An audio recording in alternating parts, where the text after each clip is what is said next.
और जेफरीज की रिपोर्ट के बाद बंधन बैंक में 10% की तेजी है, तो वहीं गोल्डमैन सैक्स की रिपोर्ट के बाद कमिंस में 5% से ज्यादा गिरावट देखने को मिल रही है। क्या कहा गया है दोनों ही रिपोर्ट में, किस तरीके का रिएक्शन है, बताने के लिए विन्नी मोतीवाला हमारे साथ मौजूद हैं। बताइए।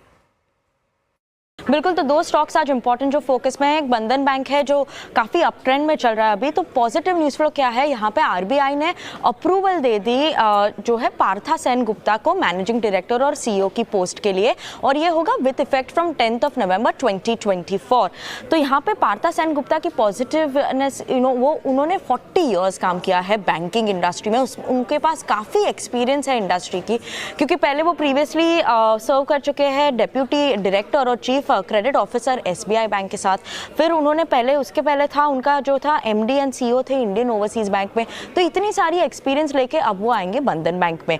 सीएलएसए ने भी नोट निकाली, पॉजिटिव नोट है, out perform rating, target price 240 rupees per share है। ओवरहैंग्स जो है वो हाईलाइट करे, वो अभी खत्म हो रही है बंधन बैंक के लिए।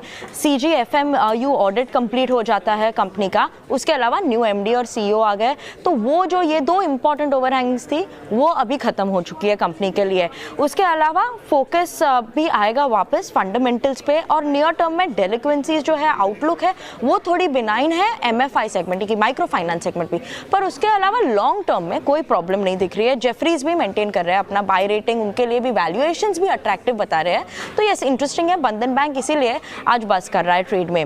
कमिंस की बात करें तो गोल्डमैन सैक्स ने डाउनग्रेड किया हुआ है कमिंस को। सेल रेटिंग, टारगेट प्राइस है 2900 रुपीज पर शेयर।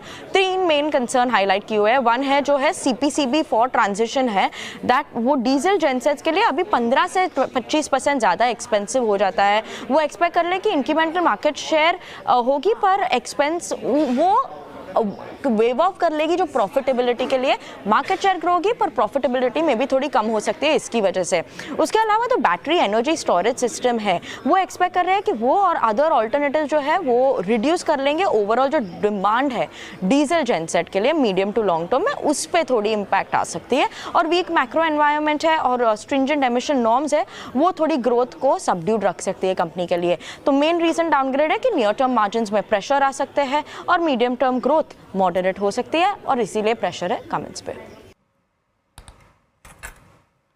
शुक्रिया विनी, डिटेल्स बताने के लिए।